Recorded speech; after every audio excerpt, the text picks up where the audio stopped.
महादेव, जो शून्य से पूर्णता का सफर है।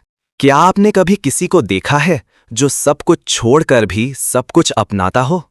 जो अकेला है लेकिन सबका है, जो शून्य है लेकिन अनंत है, जिसे ना समझा जा सकता है ना तुलना की जा सकती है। वही है महादेव, भोलेनाथ, शिवा। शिवा का अर्थ है जो कभी ना खत्म हो। वे नदियों में बहने वाले प्राण हैं, वे हिमालय की निर्मलता हैं, वे अग्नि के साथ विराजमान शांति हैं। महादेव किसी एक रूप में समाहित नहीं किए जा सकते। कभी वे अघोरी के रूप में मिलते हैं, कभी गृहस्थपति के रूप में, कभी रुद्र के रूप में गुनगुनाते हैं, तो कभी नटराज के रूप में संसार का नाच करते हैं। शिव, जिन्हें समझने के लिए ज्ञान से ज्यादा समर्पण चाहिए। उनकी महिमा शब्दों में बयान करना समुद्र को मुट्ठी में बंध लेने जैसा है। उनका चरित्र एक विरोधाभास से भरा हुआ है। जिन्हें लोग भयंकर कहते हैं, वे सबसे दयालु हैं। जो विनाश के देवता कहलाते हैं, वे जीवन का सार समझाते हैं। जो काल के ऊतर हैं, वे हर पल में स्थित हैं। क्या आपने कभी सोचा शिव इतने अलग क्यों हैं? क्यों उनकी जटाएं खुला आकाश छूती हैं? क्यों उनके कपड़ों में राजसी भूषण नहीं?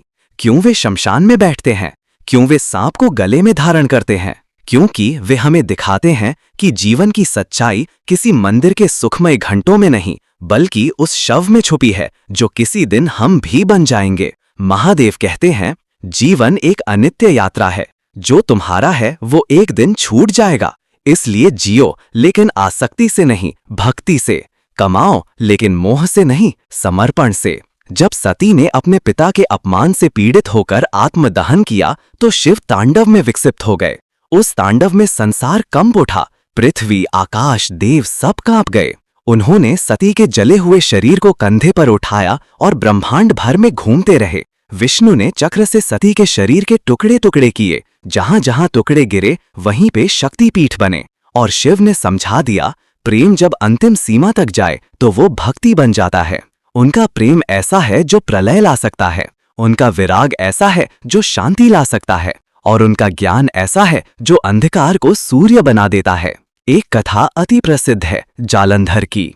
जालंधर एक असुर था, लेकिन उसका जन्म शिव की कृपा से हुआ था। उसने देवताओं को पराजित कर दिया था और उसका वध किसी भी देवता के लिए संभव नहीं था, क्योंकि उसकी शक्ति उसकी पतिव्रता पत्नी वृंदा के पतिव्रत्य में थी। लेकिन जब वृंदा को पता चला कि जालंधर धर्म के विरोध में जा रहा है, तो उसने स्वयं अपना पतिव्रत्य त्याग दिया। जालंधर की शक्ति चली गई और शिव ने उसे विनाश किया। यही महादेव हैं, जो संभालते भी हैं और समाप्त भी करते हैं, जो पालन भी करते हैं और अंत भी देते हैं। और फिर उसी वृंदा की स्मृति में एक नई रूपरेखा रख दी, तुलसी, जो आज भी हर पूजा में शुद्धि का प्रतीक है। महादेव की कृपा बिना भेदभाव के सब पर बरसती है। एक बार एक व्यक्ति था, नाम था कन्नप्पा। वे शिकार करने वाले थे और शिव भक्त भी। उन्होंने अपने प्रेम में शिवलिंग पर अपनी आंख चढ़ा दी, बिना किसी मंत्र, बिना किसी विधि। और महादेव ने क्या किया? वे खुद प्रकट हुए और कन्नप्पा का हाथ पकड़ लिया। कहा, रुको मेरे भक्त, तेरा प्रेम ही मेरी पूजा है। आज के युग में हम मंदिरों में घंटों खड़े रहते हैं, लेकिन दिल में ईगो होता है। कन्नप्पा ने तो पेड़ के नीचे शिवलिंग बना दिया और बस प्रेम दिया। महादेव ने हमें बता दिया, रिचुअल से नहीं, इमोशन से पूजा होती है। वे हमेशा कहते हैं, ओम नमः शिवाय। प्रेम करो लेकिन बिना किसी शर्त के। दान करो लेकिन बिना घमंड के। त्याग करो लेकिन बिना दुख के। और जीवन जियो लेकिन बिना भय के। उनका हर रूप एक सीख है। नटराज, नाच का रूप, जो विनाश में भी निर्माण का संदेश देता है।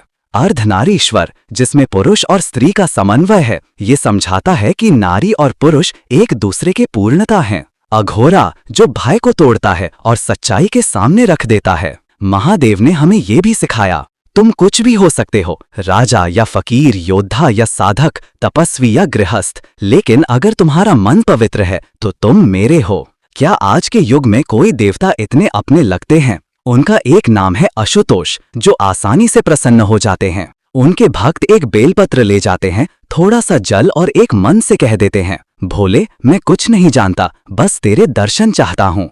और महादेव बस एक मुस्कान देते हैं और कहते हैं, ओम नमः शिवाय। तू मेरा है, तू मेरे पास ही तो था, बस अब तू मुझ में खो जा। यही तो है शिव। ना वो कहीं जाते हैं, ना कहीं से आते हैं, ना उनका आदि है ना अंत, ना उनकी भक्ति में दाम है, ना किसी शब्द की मांग, बस एक आह्वान है, ओम नमः शिवाय। आओ मेरे पास, अपने बोझ उतार दो, अपना दुख मेरे गले में सांप की तरह डाल दो, अपने दर्द मुझे दे दो और फिर शांत हो जाओ, क्योंकि तुम्हारा हर आंसू, हर सवाल, हर समस्या मैं हूँ। जब कोई मरता है तो उसका अंतिम संस्कार होता है, और हर अंतिम संस्कार के समय एक शब्द बोला जाता है, ओम राम नाम सत्य है।